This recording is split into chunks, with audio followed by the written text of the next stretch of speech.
Good morning সকলকে। আমি আজকে ক্লাসে তো আসতে পারিনি। রিমা ম্যাডাম এখন তোমাদের ম্যাথস করাচ্ছে নিশ্চয়ই, প্রবাবিলিটি। তো আমার পাশে দাঁড়িয়ে আছে যে রূপম নাম করে ছেলেটি। যেটা বিশেষ যেটা বলা সেটা হচ্ছে যে ওর স্ট্রাগলফুল লাইফটা আমাদের একটু জানা দরকার। ও কি কাজ করেছে একদিন, আর কি করার পরে কতটা কষ্ট সহ্য করার পরে আজকে ও একটা ভালো পোস্টে জব পেয়েছে, যেটা তোমরা এমটিএস বলে একটা রিক্রুটমেন্ট হয়ে গেল রিসেন্টলি। ওখানে হাবলদার পোস্টে ওর কিন্তু জয়েন করবে। কত তারিখে জয়েনিং? এই 13 তারিখে জয়েন। 13 তারিখে জয়েনিং হয়েছে। তা একটা হাততালি দাও তোমরা। ও জাস্ট আমার কাছে একটু আগে বলছিল যে স্যার, আমরা যখন পড়তাম তখন ছেলেমেয়েরা যখন আসতো কথা বলতে, আমার মধ্যে একটা আলাদা উদ্দীপনা তৈরি হতো যে আমি যদি কখনো এরকম জায়গায় আসতে পারি তো আমিও কিছু কথা বলবো, আমার জীবনের স্ট্রাগলের কথা। তো নিশ্চয়ই তোমরা শোনার জন্য রেডি আছো। আমি ওর কাছেই মাইকটা দিচ্ছি, ওর মতো করে বলুন। ধন্যবাদ স্যার। মুখের কাছ থেকে মুখের কাছে। সকলকে গুড মর্নিং জানাই। রেলের পরীক্ষা দিয়েছিলাম প্রথমে 2017-র একটা যে এলপি বেরিয়েছিল সেটাতে আমি মানে প্রথম পরীক্ষাটা দিয়েছিলাম। তারপরে দ্বিতীয় পরীক্ষাতেও পাস করেছিলাম। তারপরে সাইকোলজি পরীক্ষাতে গিয়ে শুধুমাত্র একটা সেটে গিয়ে আমি বাদ গিয়েছিলাম। তারপরে বিভিন্ন পরীক্ষা দিয়েছিলাম। এরপরে স্যারের কাছে আসতাম, স্যারের কাছে বিভিন্ন রকমের সাজেশান নিতাম এবং আমি সাথে পড়াশোনাও করতাম।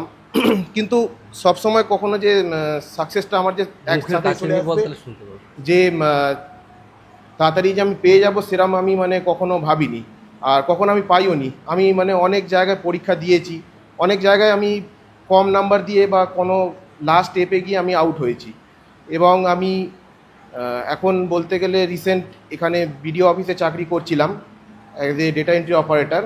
তা সেখান থেকেও আমি পড়াশোনা করে এখানে আজকে যেই জায়গায় আমি পেয়েছি সেই জায়গায় আমি জয়েন করতে যাব, সেই জায়গাটা আমি পেলাম আজকে। আর চাকরি সম্পর্কে একটু বল, কি চাকরি, তার রিক্রুটমেন্ট পদ্ধতি, তাই তো? এটা অনেকের কাজে লাগে। হ্যাঁ, এখন যেই পরীক্ষাটা আমি দিয়েছি সেটা হচ্ছে এসএসসি এমটিএস অ্যান্ড হাবলদার পোস্ট। যেটা তোমরা সবসময় দেখো যে স্টাফ সিলেকশন কমিশনের বিভিন্ন রিক্রুটমেন্ট বেরোয়, যেমন সিজিএল হয়ে গেল, এমটিএস হয়ে গেল, সিএইচএসএল হয়ে গেল। তা এইটাই হচ্ছে সেম একটা এক্সাম। তা তোমাদেরকে যেরকমভাবে তোমরা ফর্ম ফিল আপ করো সেরকমভাবে ফর্ম ফিল আপ করবে।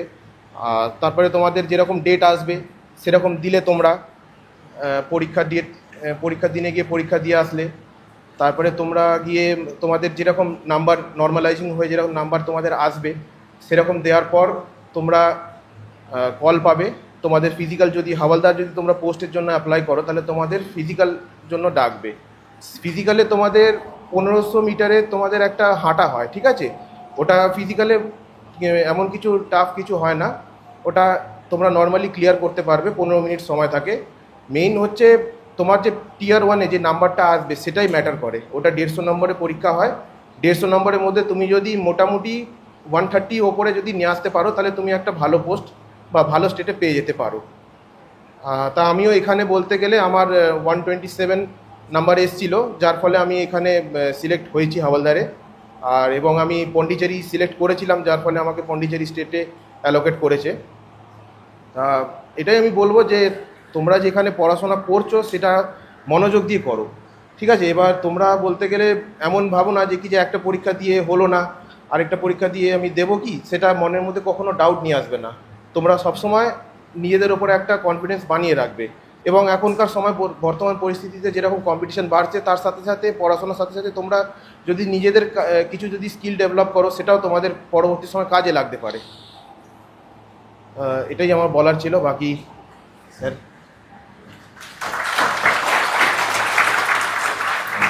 রূপমের কাছে তো বাস্তব চিত্র শুনলাম। আসলে ফেলিয়ার ছাড়া সাকসেস আসে কি আসে না সেটা প্রশ্ন চিহ্ন, কিন্তু ফেলিয়ারকে দেখা চোখে এটা কিন্তু একটা বিরাট অভিজ্ঞতা। তো আমরা অনেকেই যে চিন্তাটা করি যে হঠাৎ করে চাকরি হয়ে যাবে, আলাদিনের আশ্চর্য প্রদীপ বলে একটা ব্যাপার আছে, সেটা হয়ে যাবে, আসলে ওরকম হয় না। এই একটা কথা শেখানোর জন্য, বোঝানোর জন্য আমি অলওয়েজ চেষ্টা করি যে সবসময় নিজেকে সেরাটা দিতে হবে। আর এই সেরা দেওয়াটা না ম্যান টু ম্যান ভ্যারি করে যায়, খেয়াল করে দেখবে। আরও একটা জিনিস আমার খুব ইম্পর্ট্যান্ট বলতে ইচ্ছে করছে আজকে দাঁড়িয়ে, সেটা হচ্ছে যে আমরা হয়তো কারোর সাকসেসকে দেখছি বা কারোর বর্তমান অবস্থাকে দেখছি। আসলে একটা জিনিস ভাবো তো, যে এই যে পরীক্ষাটা দিয়েছিল মনে করেন, এর কোশ্চেন পেপার কিন্তু সবার সমান ছিল, কথার কথা, ওদের শিফটে সবার সমান ছিল। এইবার প্রশ্ন, যারা পরীক্ষা দিয়েছিল তারা কিন্তু বিভিন্ন জায়গা থেকে গিয়ে ওই পরীক্ষাটা দিয়েছে, মানে তাদের আর্থসামাজিক পরিবেশ আলাদা, তারা বিভিন্ন জায়গায় তাদের সিস্টেম আলাদা, তারা বিভিন্ন রকমভাবে পরিস্থিতি ডিলস করেছে তারা আলাদা। তাহলে ওই পরীক্ষা যখন দিয়েছে কোশ্চেন পেপার এক, কিন্তু মানুষ সব আলাদা। তাই আমরা এখানে যতজন বসে আছি আমাদের চিন্তা ভাবনাও আলাদা। তাই প্রত্যেকে যে আমরা এই জিনিসটাই যে সবাই অ্যাচিভ করবো বা ও পেরেছে আমি পারবো এরকম কিন্তু নাও হতে পারে, কারণ প্রত্যেকেরই চিন্তা ভাবনা, দেবার ক্যাপাসিটি, নেবার ক্যাপাসিটি সম্পূর্ণ আলাদা। কিন্তু প্রত্যেকে আমরা একটা কাজ খুব ভালোভাবে করতে পারি, সেটা হচ্ছে যে আমরা নিজের সেরাটা দিতে পারি। এবার নিজের সেরাটা দেবার পরে যে যেখানে দাঁড়াবে সেখানে দাঁড়াতে পারে, কারোর হয়তো হবে, কারোর হয়তো হবে না, কারোর হয়তো অনেকগুলো চাকরি হবে। কিন্তু তুমি যদি নিজের সেরাটুকু না দাও তাহলে তখন যদি ফেলিয়ার হয় তো সেই দুঃখ তুমি কোথাও রাখতে পারবে না। ও এই চাকরিটা পাওয়ার আগেও কিন্তু নিজেও একটা ছোটোখাটো বিজনেস শুরু করে দিয়েছে নিজেকে দাঁড় করানোর জন্য পায়ে। আমার এই গল্পগুলো শুনতে ভালো লাগে, কারণ আমি এই যে কথাগুলো তোমাদের সঙ্গে শেয়ার করি সবই তো তোমাদেরই কথা, তোমাদেরই অনেক মানুষের কথা, সেইগুলোই আমি আবার তোমাদেরকেই ফিরিয়ে দিই।